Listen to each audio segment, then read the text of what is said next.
Sometimes in our wilderness, we don't realize the seeds that we're sowing for the harvest in the future. Seeds.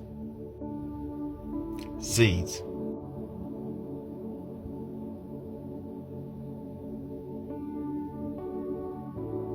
Go ahead. Explain yourself.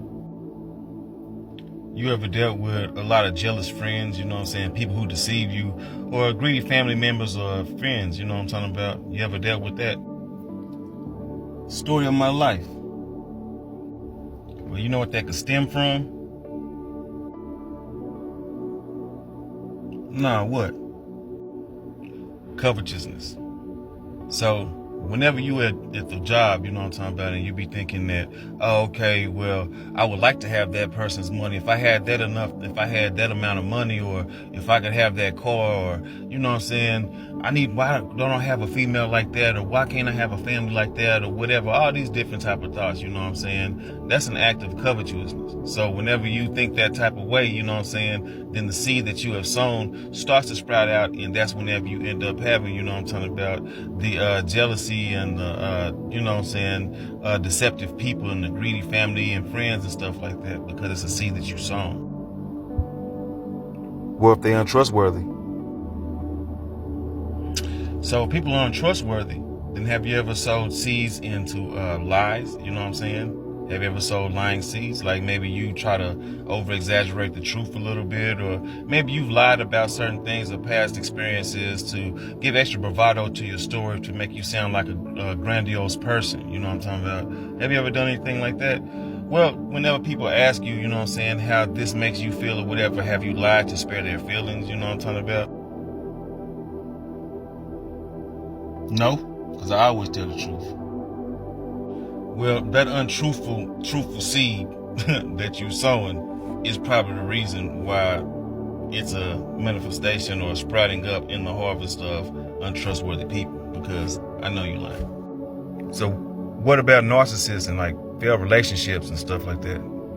Like marriages and stuff like that, or friends, and you know, what about that type of stuff? When people manipulate and like try to control you to do narcissistic stuff. All right, that's a good question. So then, like, have you ever put yourself before others, or you have wanted people to put you above themselves, or you getting mad, you know what I'm talking about, when people don't do what you desire them to do or want them to do in your life, you know what I'm talking about? Yeah, stuff like that, yeah.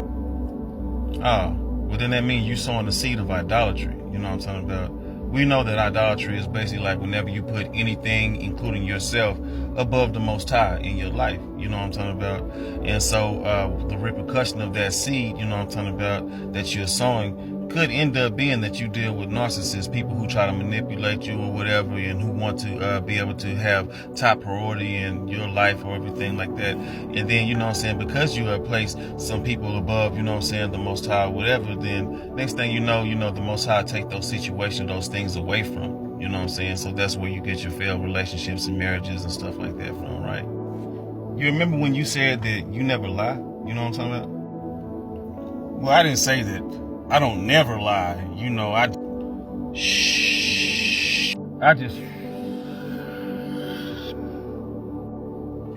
that's you sowing the seed in self-righteous and religious spirits, you know what I'm saying?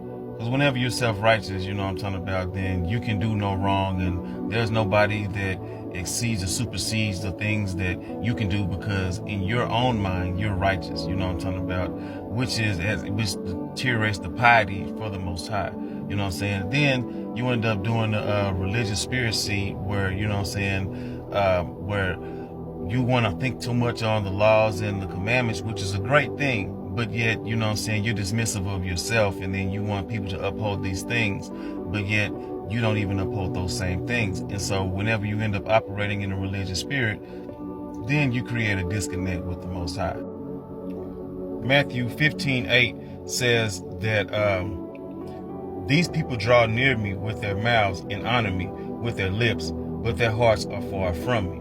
This means that you're like self-serving, or that you feel self-righteous, or you're operating in a religious spirit. And so this is why you end up sowing those type of seeds, and then what sprouts up from that harvest are the seeds that you've sown, you know what I'm saying, that you don't want to announce or take heed to that you've sown.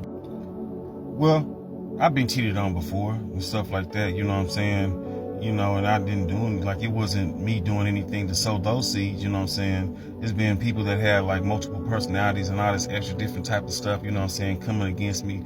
And it's not my fault, you know what I'm saying? So what do you mean? Like, I didn't sow any seeds with that. Well, if you did it out of wedlock and you just did it, you know what I'm saying, in the dating pool or whatever, you know what I'm saying, this is a form of fornication, you know what I'm saying? So you sowed seeds in fornication, and you've also sown seeds in adultery, you know what I'm talking about? And so that's another reason why those relationships didn't very much last, because you didn't, you know what I'm saying, have any form of self-control, you know what I'm saying? You didn't, you weren't celibate, you know what I'm talking about? And so then you ended up creating a transgression. And so we all know that whenever you operate into certain things, you know what I'm saying, then you open yourself up for certain curses, you know what I'm talking about? And we know that the devil's domain is sin, right? So as you sowed in fornication, you know what I'm saying, this is why you've been cheated on, you know what I'm talking about? Because in the dating pool, so many people are unmarried and they're ended up having, you know what I'm saying, sacred energy exchange, which we can end up calling intercourse, you know what I'm talking about? And so as they do those things, then they're not doing anything but transferring spirits among spirits. So then what ends up happening is that they end up having a spiritually transmitted disease, you know what I'm saying, or demon, right? And so we know that whenever you end up, you know what I'm saying, sharing spirits and stuff like that, as you share bodies and stuff like this, then certain demons will hop from you onto these people or whatever, or people onto you. And so then you end up having to deal with the repercussion. And this is why you can have an up-down type of thing where you're up and you're down, depression, all this type of stuff. And this is why those people have become kind of shifty. You know what I'm talking about? Some people also carry spirit spouses. Go on. Proverbs 11 and 18. Says that the wicked man reaps trouble, but the hand of the Adonai, of the Lord, brings prosperity unto the righteous. Then we also see here that in Galatians 6:7-8, it says, do not be deceived, that the Father is not mocked. For a man shall reap what he sows. For he who sows of the flesh will reap corruption from the flesh, but he who sows in the Spirit will reap eternal life from the Spirit.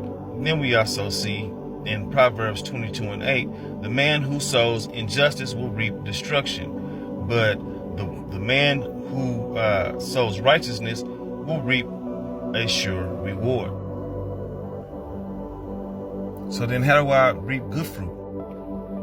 The good fruit is like love, joy, peace, patience, kindness, goodness, faithfulness, gentleness, and self-control. So whenever you have reaped in love, sometimes you will you might not have much, and then, you know what I'm saying, you're being led to pour into others, you know what I'm saying, and you have that feeling, it's like, well, I don't really have much, this is my last amount of change or whatever, but you know, you have the spiritual unction that's like, go ahead and give it to them, you know what I'm saying? That's how you reap in love. With you denying that, then you deny that seed and you choke it out in the spirit, so then therefore you end up reaping nothing, you know what I'm saying? You reap the adverse effect of that. But whenever you do it in love, you know what I'm saying, then there's a season that'll come around, you know what I'm talking about, and now the harvest will be good for the pickings, and you'll end up getting a double portion of the blessing that you did. So even whenever you do with kindness and patience, you know, you be in the workplace and, you know what I'm saying, buddy come around and you make you want to choke him out, but you don't choke him out, you know what I'm saying, you are kind with him and give him patience, and then he ends up getting into a promotion or whatever, and then next thing you know, he gives you a promotion, you know what I'm saying. Those are certain rewards that you can end up reaping, you know what I'm saying. You be gentleness with a person or have self-control, and it's a situation where you lose yourself, and then you end up being able to be granted, you know what I'm saying, a chance or whatever, or somebody ends up having self-control and they end up giving you mercy or grace. So, you know, that's kind of how you do that, right? Sometimes we'll be in our seasons of wilderness, and what we'll think is that it's the devil attacking us, but sometimes it's just those seeds that we have planted a long time ago from childhood, or that we have planted years and months ago, that end up sprouting up in those seasons in the wilderness, not knowing that we can plant new seeds in that same wilderness for a beautiful, more better harvest, you know what I'm saying, into the due season. So whenever we keep that in mind, then we should be cautious of how we sow seeds and be able to be willing and ready to be able to reap the proper seeds, you know what I'm saying, in those due seasons and the harvest, you know what I'm saying. They might not sprout immediately, but in due season.